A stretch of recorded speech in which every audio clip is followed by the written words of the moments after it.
Hello dear students, you are welcome to my YouTube channel Rashid Anjum sir junior foundation. बेटा आज अपन exercise 9.1 के जितने भी सारे क्वेश्चंस हैं उन सबको सॉल्व करने वाले हैं।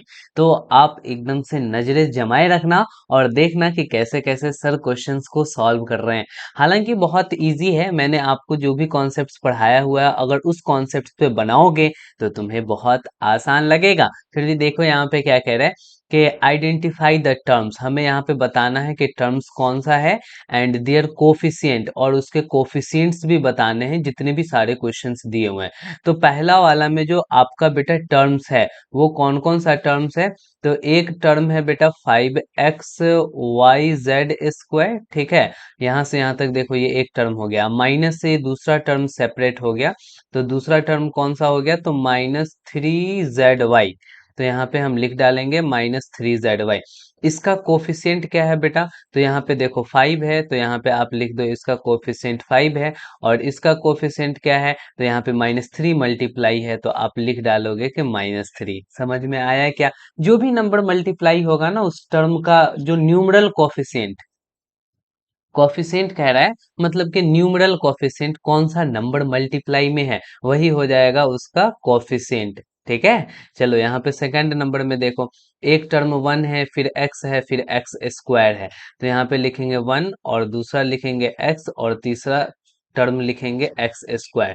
तो 1 का कोफिशिएंट क्या है बेटा, यहाँ पे आपको बताना है कि 1 का कोफिशिएंट क्या है। तो सिंपल सी बात है, 1 के साथ 1 मल्टीप्लाई है, ठीक है। और x के साथ क्या मल्टीप्लाई है, तो कुछ नहीं मल्टीप्लाई है, तो 1 मल्टीप्लाई है। तो आप यहाँ पे लिख डालोगे 1। और x² के साथ क्या मल्टीप्लाई है, 1। तो यहाँ भी आपका जो तीनों कोफिशिएंट हो गया वो 1 हो गया, ठीक है। अब यहाँ पे जो थर्ड नंबर क्वेश्चन है उसमें जो टर्म्स है वो पहला है 4x² y², देखो। दूसरा है -4 x² y², और जो तीसरा है वो है z²। तो हम यहाँ पे z² दे दिए। अब इसके साथ कौन सा नंबर मल्टीप्लाई है, तो 4, तो 4 लिख डालोगे। इसके साथ कौन सा नंबर मल्टीप्लाई है, -4, तो इसका कोफिशिएंट -4 हो जाएगा। और इसका कोफिशिएंट क्या होगा जल्दी बताओ, कहोगे सर 1 होगा, क्योंकि कुछ भी मल्टीप्लाई होता हुआ नहीं दिख रहा है, यानी कि 1 मल्टीप्लाई होगा। 4 नंबर में देखो टर्म्स कौन से हैं, 3 -pq + qr -rp। 3 -pq और प्लस में qr, ठीक है। और माइनस में आरपी, तो माइनस में आरपी लिख डालो, ठीक है। इस तरीके से कर करके लिख दो। अब देखो यहाँ पे 3 का कोफिशिएंट क्या है बेटा, तो 3 का कोफिशिएंट 3 ही हो जाएगा, ठीक है। यहाँ पे जो कांस्टेंट टर्म होता है उसमें जो है ना एग्जैक्टली आपको वही बताना होता है, उसका कोफिशिएंट वही हो जाता है। इसमें कितना से मल्टीप्लाई है, तो -1 से मल्टीप्लाई है, तो -1 कर देना। और इसमें क्या करना, +1 कर देना। और इसमें क्या करना, -1 कर देना, ठीक है। आगे बढ़ो, 4 नंबर के बाद 5 नंबर पे चलो। 5 नंबर पे देखो, एक है टर्म x/2, ठीक है। दूसरा है तुम्हारा y/2, तो यहाँ पे आप लिख डालो y/2। और तीसरा जो है वो -xy, तो यहाँ पे -xy लिख देंगे। इसका जो टर्म होगा वो बेटा 1/2 होगा। कैसे, तो यहाँ पे देखो x/2 है, तो इसको हम लोग ऐसे करके लिख सकते हैं क्या, 1/2 और इनटू में x। देखो ना, आप न्यूमरेटर को न्यूमरेटर से मल्टीप्लाई करोगे तो x/2 आएगा, इसीलिए x के साथ क्या मल्टीप्लाई हो गया, तो 1/2। यहाँ भी देखो y के साथ 1/2 मल्टीप्लाई है, और यहाँ xy के साथ क्या मल्टीप्लाई है, -1 मल्टीप्लाई है, ठीक है। 5 नंबर समझ में आया है क्या। चलो 6 नंबर देखो। 6 नंबर में जो पहला टर्म है वो है 0.3a, ठीक है। जो दूसरा है वो है -0.6ab, 6ab। और जो तीसरा है वो है +0.5b। अब यहाँ पे देखो क्या मल्टीप्लाई है, तो 0.3 है, ठीक है। यहाँ पे क्या मल्टीप्लाई है, तो माइनस में 0.6 है। और यहाँ पे क्या है, तो 0.5 है, ठीक है। समझ में आ रहा है। तो ये आपके कोफिशिएंट हो गए। जो भी नंबर उसमें मल्टीप्लाई होते हैं वो कोफिशिएंट हो जाते हैं। प्लस माइनस से सेपरेट होने वाला वो टर्म कहलाता है, क्लियर हो गया क्या? समझ में आया क्या? चलो सेकंड नंबर देखो। यहाँ पे कह रहे हैं कि classify the following polynomials as monomial. बताना कौन मोनोमियल है, कौन बाइनोमियल है, कौन ट्राइनोमियल है। Which polynomials do not fit in these three categories. और कौन ऐसे पॉलिनोमियल है जो ना मोनोमियल है, ना बाइनोमियल है, ना ही ट्राइनोमियल है। तो सबसे पहले यहाँ पे देख बेटा, यहाँ x प्लस वाई जो है वो एग्जैक्टली क्या है, दो टर्म है। तो आप इसे क्या कहोगे कि ये तो सर बाइनोमियल हो जाएगा। क्लियर है? अच्छा, यहाँ पे देखो 1000 है, कॉमा देखो, कॉमा से सेपरेट हो रहा है अलग अलग अलजेब्रिक एक्सप्रेशन, यहाँ पे समझना पड़ेगा। तो ये जो 1000 है बेटा, ये तो कांस्टेंट टर्म है, एक ही टर्म है, तो इसको हम लोग क्या बोलेंगे, मोनोमियल। क्लियर हो रहा है? यहाँ से देखो, यहाँ से लेकर कर करके और यहाँ तक है, ठीक है। क्या है, तो x square plus x cube अब प्लस में एक्स टू द पावर 4 अब प्लस में वाई है, ठीक है। एक्स टू द पावर 4 नहीं नहीं, एक्स टू द पावर 4 तक ही है। यहाँ पे देख लो एक्स टू द पावर 4 तक है, लेकिन शुरुआत एक्स से हुआ है, एक्स से हुआ है। तो x plus x square plus x cube plus x 4। अच्छा, यहाँ पे देखो तो कितने सारे टर्म्स हैं, तो 1 2 3 4, यहाँ पे टोटल 4 टर्म्स आपको देखेंगे। तो ये मोनोमियल बाइनोमियल ट्राइनोमियल तो नहीं है, क्वाड्रीनोमियल है, जिसमें चार टर्म्स होते हैं। तो बेटा तीन से ज्यादा टर्म्स हैं तो नॉर्मली इसको बता दो कि सर ये इन तीनों में से तो कोई नहीं है, तो हम बोल देंगे कि ये पॉलिनोमियल है। पॉलिनोमियल हालांकि बाइनोमियल भी होता है, ट्राइनोमियल भी होता है, ठीक है। लेकिन आप यहाँ पे बोल दो तीन से ज्यादा है तो पॉलिनोमियल है। और उसके बाद एक और क्या बोल दोगे कि does do not fit in any of this category. Do not fit, do not fit in any of three, these three categories, these three categories, ठीक है, कैटेगरीज। यहाँ पे आप ये लिख डालो कि इन तीनों में से तो कोई नहीं है। अच्छा भैया, अब कौन सा है, तो 7 + y + 5x। 7 + y अब प्लस में 5x है। तो यहाँ पे थ्री टर्म्स हैं, तो आप इसको क्या बोलोगे, ट्राइनोमियल कहोगे। बहुत बढ़िया, ट्राइनोमियल, नोमियल, ट्राइनोमियल है, ठीक है। अच्छा, यहाँ पे देखो 2y - 3y², 2y और माइनस में 3y², यहाँ पे क्या है, तो यहाँ पे दो टर्म है, तो इसीलिए हम लोग इसको क्या बोलेंगे, बाइनोमियल। ये हमारा बाइनोमियल हो गया। अच्छा, 2y - 3y², अच्छा अच्छा अच्छा अच्छा अच्छा अच्छा, 2y - 3y² तो मैंने लिख लिया। फिर देखो 2y - 3y² यहाँ तक है, 2y माइनस में 3y² प्लस में 4y³। इसमें कितने सारे टर्म्स हैं बेटा, थ्री टर्म्स हैं, तो यहाँ पे ये क्या हो जाएगा, ट्राइनोमियल होगा। तो आप इसको लिख डालो ट्राइनोमियल। अच्छा, यहाँ पे देखो 5x - 4y + 3xy, 5x minus में 4y और प्लस में 3xy। तो ये क्या हो जाएंगे बेटा, थ्री टर्म्स हैं, तो आप यहाँ पे कहोगे कि ये ट्राइनोमियल होगा। समझ में आ रहा है? अच्छा, यहाँ पे ये देख लो, ये क्या है, 4z, 4z -15z², केवल दो ही टर्म है, तो अपन यहाँ पे क्या बोलेंगे, बाइनोमियल। क्लियर हो रहा है?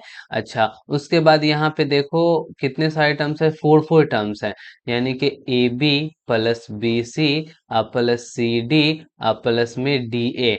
ठीक है, तो यहाँ पे फोर टर्म्स हैं, तो आप इसको क्या कह डालो कि पॉलिनोमियल कह डालो। पॉलिनोमियल के साथ साथ एक बात और कहना होगा कि डू नॉट फिट, ये वाला लिखना पड़ेगा आपको। ये जो मैंने नीचे रेड कलर में लिखा है ना, ये वाला लाइन, यहाँ पे आपको लिख देना पड़ेगा, मैं बाकी इधर डॉट डॉट छोड़ दे रहा हूँ। अब यहाँ पे देखो, केवल और केवल पी क्यू आर है, तो यहाँ पे कोई प्लस माइनस से सेपरेट नहीं हो रहा है, इसीलिए आप क्या बोलेंगे, इसको मोनोमियल। क्या कहेंगे, मोनोमियल, ठीक है। उसके बाद ये हो गया। अब यहाँ पे देखो p² क्यू और pq², p² क्यू और प्लस में pq², तो ये क्या हो जाएगा बेटा, तो बाइनोमियल हो जाएगा। बाइनोमियल क्यों हुआ, तो बाइनोमियल के बारे में समझो, क्योंकि दो टर्म्स हैं यहाँ पे, ठीक है। अब लास्ट हमारा बच गया कौन सा, तो 2p प्लस 2q। तो 2p और 2q यहाँ पे भी दो टर्म्स हैं, तो आप इसको भी कह डालेंगे कि ये बाइनोमियल है। बोलो समझ में आया क्या? थर्ड नंबर चलते हैं। इसको ऐड करना है, तो सिंपल सा ऐड करने का तरीका क्या हमने आपको बताया था, जहां जहां कॉमा है ना बेटा, उस कॉमा के जगह आपको प्लस दे देना है। ये मैंने लिख लिया, फिर यहाँ पे प्लस दे देंगे। फिर हम क्या करेंगे, इसको लिख लेंगे बी सी अब माइनस में सी ए। फिर हम इसको लिखेंगे लेकिन प्लस का साइन दे कर कर करके, क्या लिखेंगे, सी ए और माइनस में ए बी। क्लियर है। अब हम यहाँ पे देखो लाइक टर्म को एक साथ करेंगे। यहाँ ए बी है और भी कहीं ए बी है क्या, यस सर, ए बी है। तो ए बी से ए बी बेटा कैंसिल हो गया, यहाँ माइनस ए बी है और यहाँ प्लस ए बी है, कैंसिल हो गया। अच्छा अच्छा, यहाँ माइनस बी सी है और प्लस बी सी है, इससे कैंसिल हो गया। यहाँ प्लस सी ए है और यहाँ माइनस सी ए है, यानी फाइनली क्या बचा, तो फाइनली आप कहोगे सर ये तो बहुत ही मजेदार आंसर आ गया, वो भी क्या आया, तो जीरो आ गया। समझ में आ रहा है क्या। आप डायरेक्ट ऐसे करके लिख सकते हो, कोई दिक्कत नहीं है। अब देखो इसको फिर आप ऐड करो, तो a minus B plus A B, comma की जगह प्लस साइन दोगे। फिर क्या लिख दोगे, b minus C plus B C. बेटा फिर इसको उतार दिया मैंने, फिर कॉमा की जगह प्लस साइन, और फिर हम इसको उतारेंगे, तो ये क्या है, c माइनस ए अब प्लस में ए सी है। अब आपको यहाँ पे लाइक टर्म को एक साथ करना पड़ेगा। जैसे कि देखो, अच्छा कटने वाला है तो यहाँ पे कटा दो, कोई दिक्कत नहीं है। यहाँ पे प्लस ए है और यहाँ माइनस ए है, लाइक टर्म प्लस माइनस में कैंसिल हो गया। अच्छा माइनस बी, यहाँ देखो प्लस बी है माइनस बी है, ये भी कैंसिल हो गया। और यहाँ पे देखो प्लस सी है और माइनस सी है, ये भी कैंसिल हो गया। तो अब यहाँ पे क्या बचा, तो यहाँ पे बचा बेटा ए बी, तो यहाँ पे ए बी लिख डालो। और क्या बचा, प्लस बी सी, तो प्लस बी सी लिख डालो। ठीक है, और यहाँ पे प्लस ए सी, तो यहाँ पे प्लस ए सी लिख डालो। ठीक है, तो A B plus B C plus A C ये तीनों आपने लिख दिया, तो यही आंसर हो जाएगा, क्योंकि ये तो लाइक टर्म है नहीं, तो लाइक टर्म है नहीं तो ये जुड़ेंगे नहीं। तो यहाँ पे कभी कभी यहाँ पे कटा दिया जाता है या सबके बदले जीरो लिख दिया जाता है, तो खैर कोई नहीं, आप ऐसे कर लो, चलेगा। यहाँ पे देखो इस वाले क्वेश्चन में ठीक वैसे ही करना है, जहां जहां पे सबसे पहले आप क्या करो, यहाँ से यहाँ तक उतार लो। जैसे कि 2p² q² माइनस 3pq और प्लस में 4। ठीक है, और फिर प्लस का साइन दे दो। ठीक है, उसके बाद फिर ये वाले टर्म को उतार दो, 5 + 7pq माइनस में 3p² q²। अब देखो आपको कैसे सॉल्व करना है, लाइक टर्म को एक साथ करो। यहाँ 2p² q² और यहाँ भी p² q² है, तो इसको एक साथ लिख लो, 2p² और q² हो जाएगा। और ये क्या है, -3, तो -3p² एक साथ आपने लिख लिया, बढ़िया है। अब क्या करो, pq वाला है क्या, हाँ, यहाँ पे लिखो -3pq। ठीक है, और ये क्या है, +7pq, तो इसको भी इकट्ठा करके लिख लो। बोलो, यहाँ पे समझ में आ रहा है क्या। अच्छा, यहाँ पे प्लस और 4 और +5 को लिख लो। लो भैया, हमने सबको एक साथ करके लिख लिया। तो अब यहाँ पे क्या हो जाएगा, 2p² q² और -3p² q², तो 2 और -3 क्या होता है, तो -1 होता है, तो डायरेक्टली माइनस लिख देंगे और p² q² हो जाएगा। ठीक है, अच्छा अच्छा, यहाँ पे देखो pq है और pq है, तो यहाँ पे 7 में से 3 जाएगा, तो कितना बचेगा, तो 4 बचेगा, तो यहाँ पे +4pq लिख डालेंगे। ठीक है, और यहाँ पे 5 और 4 कितना हो जाएगा, तो 5 और 4 बेटा 9 हो जाएगा। तो आपका आंसर ये हो गया, समझ में आया क्या। यहाँ पे देखो, यहाँ पे पहले हम इस वाले टर्म को उतार लेंगे। कैसे उतारेंगे, तो l² प्लस m², कॉमा की जगह प्लस का साइन देंगे। फिर इस वाले टर्म को उतार लेंगे, m² और प्लस में n²। ठीक है, और फिर प्लस का साइन दे लेंगे। उसके बाद हम क्या करेंगे, इस वाले टर्म को उतार लेंगे, n² और प्लस में l²। फिर हम इस वाले पूरे टर्म को उतार लेंगे, क्योंकि इसके बीच में कोई कॉमा नहीं है। तो हम क्या करेंगे, प्लस में 2lm प्लस में 2mn और प्लस में 2nl। ठीक है, हो सकता है कि आपको यहाँ पर दिख नहीं रहा हो, तो हम क्या करते हैं, इसको थोड़ा सा नीचे कर डालते हैं। ठीक है, यहाँ पे ले आए। चलो भैया, अब यहाँ पे ध्यान देना, तो पता चलेगा l² और l², 1l², तो आप कहोगे 2l² हो जाएगा। अच्छा, यहाँ m², 1m², तो प्लस में 2m² होगा। नहीं, जहां जहां लाइक टर्म है उसको ऐड कर दो। यहाँ n², तो कितने n² हो गए, तो 2n² हो जाएंगे। अच्छा अच्छा, इन सब में भी बेटा आप देखो तो कॉमन है क्या, लाइक टर्म है क्या, lm है, एम एन है, एन एल है, यहाँ पे कोई चीज कॉमन ही नहीं लग रहा है। तो बस सिंपल सा क्या कर दो कि आप उसको उतार दो, 2mn, क्योंकि लाइक टर्म नहीं है तो हम उसको जोड़ नहीं पाएंगे ना। तो यही आपका आंसर हो जाएगा। क्लियर है? समझ में आ रहा है? बहुत बढ़िया। यहाँ पे देखो सब्ट्रैक्शन है, और सब्ट्रैक्शन में फ्रॉम दिया हो, यानी बाद वाले को पहले लिखेंगे, यानी कि बाद वाले में से पहले वाले को हम लोग घटाते हैं। तो 12a माइनस में 9ab अब प्लस में 5b और माइनस में 3, बाद वाले को हम लोगों ने पहले लिख लिया, फ्रॉम की जगह माइनस लिखेंगे और इन सबको घटाएंगे, लेकिन ब्रैकेट में रख करके घटाएंगे, याद रखना। 4a माइनस में 7ab और प्लस में 3b, ठीक है, और प्लस में 12, प्लस में 12 कर लेंगे, ठीक है। तो अब इस तरीके से करके आप घटा लो। अब यहाँ पे देखो, जो चीज है उसको उतार लो, 12a माइनस में 9ab प्लस में 5b और माइनस में 3 कर लो। अब यहाँ पे ब्रैकेट के पहले माइनस है, तो आप क्या करो ना कि ब्रैकेट से बाहर निकालोगे तो साइन चेंज करना पड़ेगा। जब तक साइन चेंज नहीं करोगे तब तक आपके आंसर सही नहीं आएंगे। तो +4a है तो बाहर निकल के -4a होगा, -7ab है तो +7ab होगा, और ये क्या होगा, -3b हो जाएगा, और ये क्या होगा, -12 हो जाएंगे। ऐसा क्यों होता है? क्योंकि देखो प्लस माइनस माइनस करेंगे, फिर प्लस प्लस तो प्लस करेंगे। वैसे ही आप समझदार हो, मैंने थ्योरी में डिटेल से बताया हुआ है। अब डायरेक्ट आप लाइक टर्म को एक साथ भी लिख सकते हो, और बिना एक साथ लिखे अगर समझदारी हो गया तो आप सब्ट्रैक्ट कर सकते हो। जैसे कि 12a और -4a कितना हो जाएगा, तो तुम कहोगे 12 में से 4 जाएगा तो सर 8a होगा, तो लिख लो डायरेक्ट, क्या दिक्कत है। अच्छा, -9ab और +7ab तो कितने हो जाएंगे, तो -2ab हो जाएंगे। क्लियर है क्या? +5b -3b, तो 5 में से 3 जाएगा तो +2 भी हो जाएगा। समझ में आ रहा है? -3 और -12 तो यहाँ पे -15 होगा। समझ गए बच्चे? समझ गए? बहुत समझदार हैं इसीलिए समझ गए। बहुत बढ़िया, बहुत अच्छे से सीख रहे हो तुम लोग। चलो यहाँ पे देखो, इसमें भी वही काम करेंगे। लास्ट वाले को पहले लिख लेंगे, 5xy माइनस में 2yz और प्लस में 10xyz, ठीक है। तो ये बात आपने लिख लिया। ओ शिट, यहाँ पे कोई छूट तो गया, 2yz, हाँ, एक टर्म तो आपने छोड़ ही दिया भाई। यहाँ पे आपने दो टर्म लिख लिया, 5xy माइनस 2yz, तो माइनस में 2zx कौन लिखेगा, आप प्लस में 10xyz, ठीक है। ये आपने लिख लिया, फिर आपको क्या करना है, घटाना है। घटाना है तो ये पहले वाले को घटाना है तो ब्रैकेट में लिखोगे, वरना बातें गड़बड़ हो जाएगी, क्योंकि एक को तो सब्ट्रैक्ट करना नहीं है, यहाँ एक से ज्यादा टर्म है जिसे हमें सब्ट्रैक्ट करना है, तो इसीलिए आपको ब्रैकेट में लिखना पड़ेगा। अब आप क्या करो कि सबको ऐसे ही उतार लो और ब्रैकेट हटाने की सबसे पहले कोशिश करो। तो मैं बस कॉपी कर रहा हूँ और कुछ नहीं कर रहा हूँ यहाँ पे, 10xyz, ठीक है। अब यहाँ पे +3xy है तो -3xy होगा, क्यों? क्योंकि ब्रैकेट के बाहर माइनस है, और माइनस होता है तो हम लोग अंदर के सभी साइन को चेंज कर देते हैं। ये क्या हो जाएगा, -5yz होगा। ये क्या होगा, तो प्लस में 7zx होगा। क्लियर है क्या? समझ में आया क्या? अब यहाँ डायरेक्ट कर सकते हो।